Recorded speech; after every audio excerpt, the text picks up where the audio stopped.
Belum selesai sama All Eyes on Rafa, sekarang keluar tagline All Eyes on Papua. Sebenarnya ada apa sih di Papua Meja? Sini let's go, mari kita cek. Mungkin kalian udah lihat infografis ini karena lagi viral banget di sosial media. Dan ini sudah dibagikan sampai 820 ribuan orang. Dan kita wajib banget baca apa yang terjadi di Papua ini. Ya memang benar tujuan dibikin All Eyes on Papua biar semua rakyat Indonesia itu buka mata sama apa yang terjadi di Papua sekarang ini. Jadi di sini kalian bisa baca ya. Ada hutan di Papua yang tepatnya di bawah Vendigul Papua yang luasnya nggak main-mainnya, ini besar banget ya, 36.000 hektar atau bisa dibilang separuh luas Jakarta akan dibabat habis dan dibangun perkebunan sawit oleh PT Indo Asiana Lestari. Tapi di hutan tersebut tuh ada yang menghuni namanya masyarakat adat Auyu yang pasti tidak setuju hutannya tuh dibabat. Dari sumber yang gue baca sebenarnya dari tahun 2023 kemarin udah melakukan gugatan tapi ditolak. Tapi mereka semua nggak menyerah, mereka melanjutkan gugatannya ke kasta yang lebih tinggi yaitu ke Mahkamah Agung per tanggal 27 Mei kemarin. Mereka jauh-jauh datang dari Papua ke Jakarta, bayangin, untuk menggugat mencabut izin AMDAL ataupun izin lingkungan dari perusahaan tersebut. Ya, pasti alasan utamanya karena itu memang tempat tinggal mereka, tempat mereka menggantungkan hidup. Dan yang kedua, baca ini deh.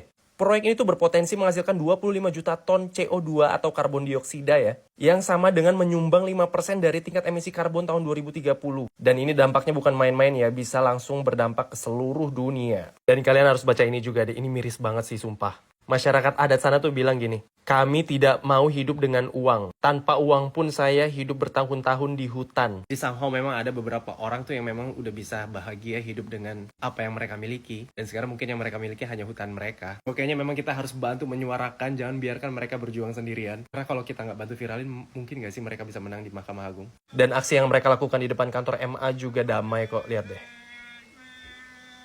Tempat kami itu ada terancam oleh perusahaan atau investasi perusahaan perkebunan kelapa sawit. Kami merasa terancam. Saya tidak punya sumber kehidupan yang lain sebab saya hidup dari tempat saya, dari tanah saya, dari alam yang ada di sana, hutan saya. Itu yang saya hidup dari situ. Saya ingin tanah saya tidak boleh dirampas atau diambil oleh perusahaan. Tidak mau hidup dengan uang.